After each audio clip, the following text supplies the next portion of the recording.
Hello. If you do 3D printing, you must have had entangled filament, which can be really frustrating sometimes.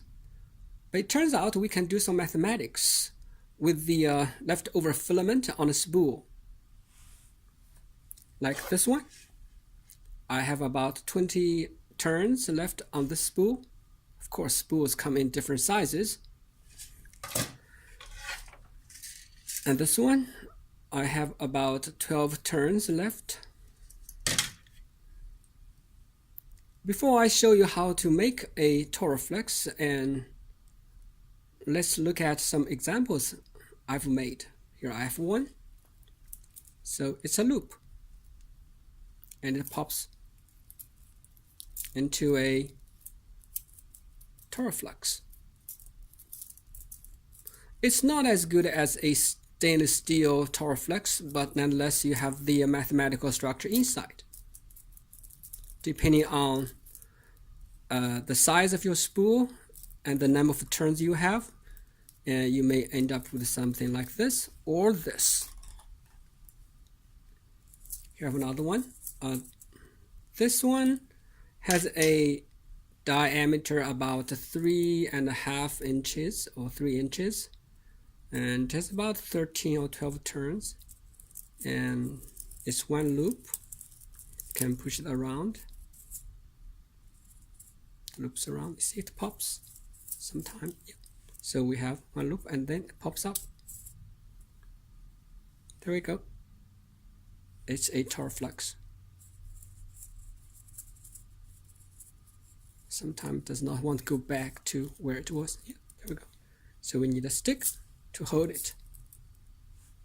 All right. And if the filament has a large diameter like this is about 6 inches across. I have 20 turns here. It's a transparent filament. Because of the lack of tension inside, it does not pop up. So you can leave it there like this. But if you hold one of the loops and look at it, you are going to get a Toroflux. It really depends on the size of the loop and also the number of turns. This one has about 20 turns. And also the characteristics of the filament. And not all filaments are the same. Okay, so you can put your hand inside and hold it like this. So you can really get a feel for the Toroflux. It has the basic ideas. If you let it go, it's going to collapse to that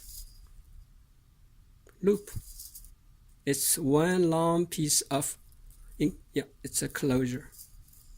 One long piece of filament, a loop. All right. Now let's see how we can make one. I'll just show the basic ideas. Here we go. So I have here about 12 loops, and I'll get it off the spool. It's the last few turns of a 1 kilogram spool of PLA filament, and you can try ABS, of course. All right, make sure it's not already tangled. It happens sometimes. So essentially what we have here is a slinky, right? A spring. Does that make sense? We're going to hold our slinky in one hand. I'll put it on my left hand and grab the end using the other hand I have here. Essentially, we are going to run this tip through 1, 2, 3, 4, and on loops. Let's try the first one. Go around. 2 of them. Go around. 3 of them. 4 of them. And shake it a little bit to ease the tension inside. Especially if you have many turns. Come back and do another one. It might take some time to get used to, but you can do it. Just be patient. Come back and add one more turn. Okay, so you add one loop and run it through. Go the other side, hold it. One more.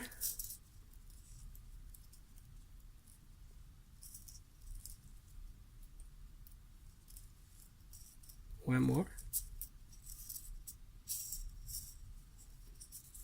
One more. One more. And here's the last one. Comes back and joins the end. Okay. I'll just take some tape and wrap these two around. As you can see, it's not hard. Okay. All right. Now essentially we have a Toroflux, and because there may be some tension built in the process of looping around, and it may be necessary to kind of shake around a little bit and give it a gentle massage for a few seconds and make sure these loops are really flexible. Again, depending on the size and the quality of the filament or the characteristic of the filament, you may not get a Toroflux that pops up like this one. Nonetheless, you can play with the structure, wrap it around like this. You see, looks like a Toroflux, right? Go back. I'll try some loops of different sizes, and you may be able to create a Toroflux that pops up. It really depends on a few factors. Play with it. At least this is a beautiful structure. You see, loop it around. It's close. And try some large ones if you want. You may end up with something like this. All right. Thank you for watching. I hope that you'll get some leftover filament and play with it. And this is what is called a Toroflux. Thank you very much.